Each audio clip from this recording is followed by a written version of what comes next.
Hoy en el estudio de Latinos, el coordinador de los diputados de Morena y aspirante a la dirigencia nacional de este partido, Mario Delgado. Muchas gracias por estar aquí. Hola, Carlos. Gracias por la invitación. Se están matando los que quieren ser dirigentes nacionales de Morena. ¿Qué les pasa? Pues lo mismo pregunto yo. A ver, yo creo que hay que tener calma, hay que respetarnos, hay que dialogar, hay que darle cada quien su lugar. Yo creo que es tiempo de unir, no de dividirnos. Yo he sido un promotor de la unidad. ¿Se dan más pelea entre ustedes que la oposición a ustedes? Pues por el momento sí. Yo creo que hay que volver a centrar el debate y además recordar que la dirigencia no es lo más importante de Morena, Carlos. La fuerza de Morena no está en su dirigencia, está en la gente organizada. Fue lo que propició el cambio. No tienen gente organizada. 2018. Ese es el problema. Bueno, la gente... Ese es el presidente. El mejor activo de Morena es el presidente. Sí, sin duda. Pero la fuerza de Morena está en el pueblo organizado. Morena ya tiene que tomar otra vez la iniciativa y salir a organizar a la gente. Yo estoy proponiendo que retomemos aquellos comités que se dejaron en el 2018, los comités de protagonistas del cambio verdadero, que ahora los recuperemos, los reencontremos y formemos los comités de defensa de la Cuarta Transformación. ¿Por qué no han sabido ser partido político? A ver, yo creo que es normal. Ve la transición en la que estamos.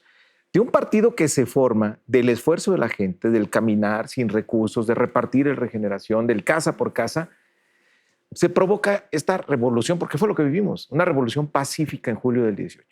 Y amanece como el partido más grande de México, el partido en el poder, de ser de oposición, el partido en el poder y uno de los movimientos de izquierda más importantes en el mundo. Y acto seguido, el siguiente año, les ponen una paliza en las elecciones. Bueno, y además, el líder histórico se va para gobernar el país. Entonces, digamos que es normal esta transición en la que estamos. Incluso los estatutos que tienen, pues es para otra realidad política, es para otro momento. Cambió por completo esta realidad política. Hay que adaptarse a ella y Morena pues, tiene que empezar a caminar de otra manera. ¿Por qué se están matando los que quieren ser dirigentes nacionales? Porque, bueno, yo creo que primero porque tenemos reglas para una realidad que ya no existe. Somos ahora en el partido del poder y somos un partido ahora de millones. Es un gran movimiento. Entonces, ¿qué hay que entender? Que Morena tiene que seguir siendo un instrumento del pueblo de México. Entonces, por ejemplo, el tema de la renovación de la dirigencia, el primero que lo vio fue Andrés Manuel López Obrador. Nos dijo, a ver, en lugar de que se vayan al asambleísmo y eso genere jaloneos, pleitos y demás, hagan una encuesta. Que por cierto se generaron jaloneos, pleitos y demás. O sea, sí, tampoco la vio tan bien, ¿no? Pero no, porque no se atendió el tema de la encuesta. Imagínate, termina el tribunal ordenando que se haga una encuesta, cuando nos pudimos haber puesto de acuerdo para que se hiciera la encuesta hace un año. No se hizo, se siguió otro camino, se prefirió ir a litigar el tribunal, pero finalmente tenemos la encuesta. Y aquí lo valioso es lo que él dijo hace un año. Recuerden que Morena no es de nadie, no le pertenece a nadie, le pertenece al pueblo de México. Por lo tanto, dejen que la gente decida. Ahora, están muy enojados los demás porque dicen los dados están cargados a favor de Mario Delgado. Toda la mesa está puesta para que Mario Delgado sea el dirigente nacional. Es una simulación. Pues se le va a preguntar al pueblo de México. Es una encuesta, Carlos.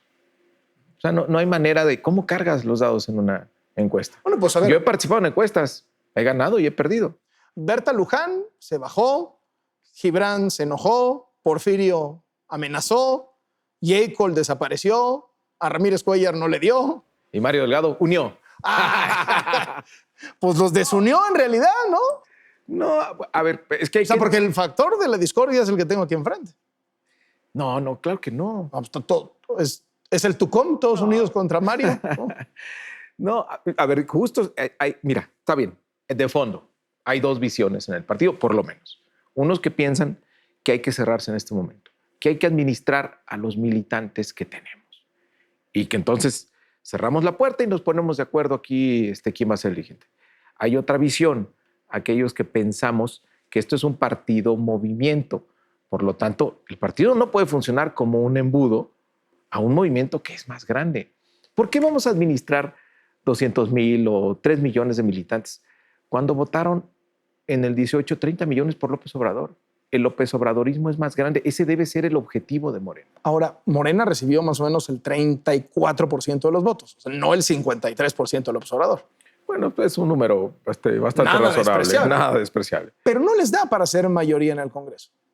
Bueno, nos dio, tan es así que lo somos. Se sobrerepresentaron un poquito, ¿no? No necesariamente. A ver, ¿cómo está el fondo? Un acuerdo de coalición, donde se dice, a ver, la mitad de los distritos Morena, 25% del PES, 25% del PT. El mejor ejemplo, un caso que conozco muy bien, yo. Mi distrito era siglado PT. Yo soy PT, soy de Morena. Entonces, una vez que ganes, pues cada quien se va a su casita. Pues eso es una simulación. No, no es simulación. Porque votan por un partido el 34%, resulta que ese partido tiene el 50 y tantos. Pero vas en coalición. Pero eso no debe ser. La coalición fue el voto, ¿no? O sea, está en la ley. El voto fue en coalición. En fin, está en la ley. A lo mejor habría que precisar algunas cosas en la ley. Va. Pero veamos al del 21, no al del 18. ¿Les alcanza para ser mayoría en el Congreso? Yo creo que sí. Hay que ver las encuestas. Morena sigue siendo el partido mejor aceptado por la gente. La oposición pues está en la lona. No existe. Y no tienen propuesta. La Entonces, principal oposición son ustedes mismos. yo creo que es cuestión de que nos organicemos y unidos vamos a lograr que nos vaya muy bien. Podemos lograr la mayoría nuevamente, que va a ser clave para la segunda mitad de esta administración. Pensando en oposiciones, Germán Martínez se va del IMSS diciendo el austericidio está generando un broncón en el Seguro Social. Ursúa se va denunciando corrupción. Toledo se va denunciando corrupción. El del Instituto para devolverle al pueblo lo robado se va denunciando robos. Y así me puedo seguir con varios más. Del primer círculo del gabinete Jiménez Espriu se va denunciando la sobremilitarización. Es decir, lo que se está diciendo adentro está durísimo. ¿Cómo hacen? ¿Cómo le dicen a la gente vamos bien? Oye, Carlos, pero antes eso no pasaba. Antes sí era pura simulación y nadie podía expresar esto. Ahora no, es un ¿Pero gobierno. no te diagnostica un mal gobierno? Pues, ¿qué dice la gente? La gente evalúa bien al gobierno. El presidente tiene la aprobación. Bueno, es la cabeza del gobierno. No, pero cuando le preguntas a la gente qué tal vamos en economía, reprobado. ¿Qué tal vamos en combate a la pobreza? Reprobado. No, a ver, ¿Qué tal vamos en inseguridad? Reprobado. En las mismas encuestas. No, voltea del otro lado. A ver, por lo menos hay 20 millones de familias que tienen un apoyo directo que antes no lo tenían. ¿Seguro? Bueno, esos son los programas sociales que tienen. Ahora son derechos constitucionales. La gente está viendo, y eso sale también en las encuestas, que es un gobierno comprometido con erradicar la corrupción. Tenemos pendientes, claro que hay pendientes, el propio presidente lo reconoce, sobre todo en el tema de seguridad. Ahora, el tema económico, bueno, estamos en medio de una crisis económica global única desde 1932. Vámonos uno por uno, en términos de cómo le ha ido a Morena en el gobierno. Combate a la corrupción. Pío, David León, Bartlett, y me puedo seguir. A ver, pero fíjate. Apenas hace unas horas el del pueblo lo robado dijo están robando y lo corrieron. No lo corrieron. O sea, se fue porque el presidente dijo, no, pues ya no. Él mismo diciendo, el presidente me dejó de atender. Cuando yo le denuncié que estaba corrupta la cosa. El presidente dijo, pues vamos a entrar, se trata de limpiar. Claro pero que no limpió. Hay estructuras muy corruptas en el país, son herencias de pero años. Esta la crearon ustedes. Carlos, no. El Instituto para devolver el pueblo robado. Ese es el SAE. Se le cambió de nombre. Sí, pero él estaba hablando del señor que estaba antes, que fue puesto por Morena. Por eso, pero está en ese trabajo de la corrupción. Ahora, de limpiar la corrupción. Y se están tomando medidas. Por ejemplo, empezamos por lo elemental en este gobierno, en la Cámara de Diputados, hacer delito grave el delito de la corrupción. No era delito grave.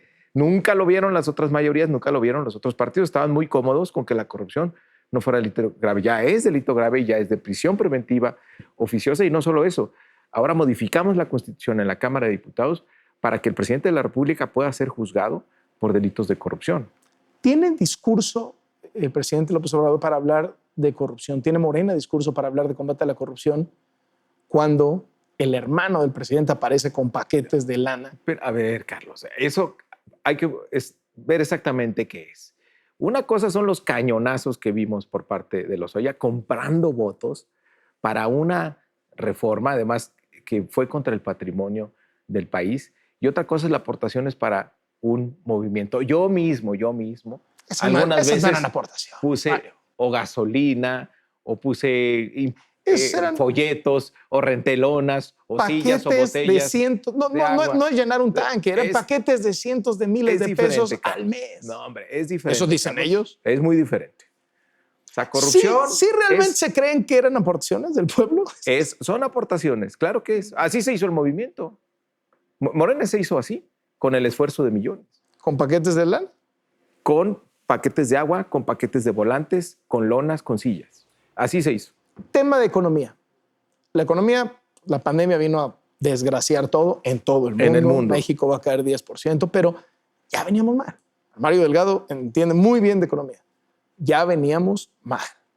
Veníamos peor que antes. Y con la pandemia, todavía peor. ¿Qué cuentas le pueden entregar a la gente? A ver, tú sabes también de economía. Normalmente el primer año de cada administración no les va muy bien. Aquí hubo un cambio muy importante en la estructura del gasto público. O sea, el primer año fue un reordenamiento profundo del gasto público. No, en combate a la corrupción y en austeridad. También hubo una reestructuración. No, yo creo que no, porque el gobierno al país sin medicinas. El gobierno funciona, ¿no?, con mucho menos recursos, y esos recursos ahora se destinan a los programas sociales o a la atención. A ver, el sistema de salud estaba hecho un desastre, ¿eh? Estaba carcomido por el cáncer de la corrupción, estaba en etapa terminal. Por eso lo que hace el presidente, y lo decía en público y en privado, de las peores cosas que recibió fue el sistema de salud. Por eso la decisión, y eso fue antes del COVID, y eso tiene mucho valor, hay que decírselo a la gente. El presidente decidió volver a centralizar los servicios de salud, porque la corrupción que había en los estados era imparable. Entonces, volver a centrar los servicios de salud para empezar a garantizar servicios de calidad. Y bueno, ahí nos cayó a la mitad el COVID. La pandemia, el manejo de la pandemia. ¿Se puede decir que ha sido un manejo exitoso cuando López-Gatell dijo, no, 6,000 muertos van a ser? Oiga, no van a ser 60,000. No, hombre, ese sería un escenario muy catastrófico. Ya vamos en 75. Somos el cuarto país del mundo con más muertos. ¿Es un manejo exitoso de la pandemia? Ay, mira, Carlos, en el tema de la pandemia es un tanto impredecible lo que ha pasado en distintos países. Es un virus bastante raro. Todavía no lo que acabamos de entender. Bueno, no lo acabamos de entender. No tenemos vacuna. O sea, ahí está la incertidumbre. Hay países que bajan la curva, vuelven a subir. En fin, estamos ante un fenómeno desconocido. Nunca vimos en México las escenas que vimos en Italia, las escenas que vimos en España, de gente que no tenía lugar para ser atendida. Ahora, aquí la gente se murió en sus casas. Parece que afortunadamente esto está pasando, Carlos, y yo creo que tenemos toda la posibilidad. Bueno, obviamente sigue el factor de incertidumbre, que no tenemos vacuna, no tenemos cura, pero yo creo que México está en condiciones de, cuando menos la economía, que se empiece a recuperar. ¿Es para presumirse el manejo de la pandemia? Si México lo hizo increíble. Pues probablemente no, pero en la parte económica yo creo que sí, porque no endeudaste al país, no lo dejaste en extrema vulnerabilidad en materia de finanzas públicas, y ahora tienes toda la posibilidad de reconducir la economía. ¿Tienes que meterle deuda para sacar adelante la economía? No tienes margen, Carlos. No tienes margen para meterle deuda. Todo mundo se endeudó. No, pero a ver. Hay países que tienen 120% del PIB. Es que esa es la trampa. Y aquí nomás hay 50. ¿no? Esa es la trampa. Justamente ese es el gran error de análisis. ¿Qué usan las calificadoras? La proporción deuda-PIB. ¿Qué quiere decir? ¿De qué tamaño es la deuda comparado de qué tamaño es tu economía? ¿Qué pasó en México? Que una parte de la deuda está en dólares. Se deprecia el tipo de cambio, la deuda crece sin pedir más. ¿Y qué pasó con la economía? El tamaño de la economía se hizo chiquito porque cayó la economía. Entonces, por lo tanto, la deuda, la proporción deuda-PIB, el tamaño de la deuda comparado con el PIB, aumentó. ¿Cuánto aumentó? 10 puntos. De 45 puntos del PIB a casi 55 puntos del PIB. ¿Dónde está el dato que nos falta? Porque ahí podrías decir, no, pues es que otros países tienen hasta 120 del PIB. Hay un espacio para deuda muy grande. No, porque ahí tiene que ver con los ingresos que tú tienes. Tú cuando pides prestado, ¿qué te preguntan? Pues ¿cuánto ganas? Evidentemente, ¿cómo vas a pagar? Nuestros ingresos tributarios siguen siendo los más bajos del mundo, más bajos que Haití. Y entonces, si pedíamos más deuda, ¿qué iban a decir las calificadoras? Esta deuda no es sustentable. Y ahorita estaríamos en una situación comprometida. Creo que el gobierno actuó con mucha prudencia, sabiendo los límites reales que tiene nuestro país de endeudamiento. Inseguridad.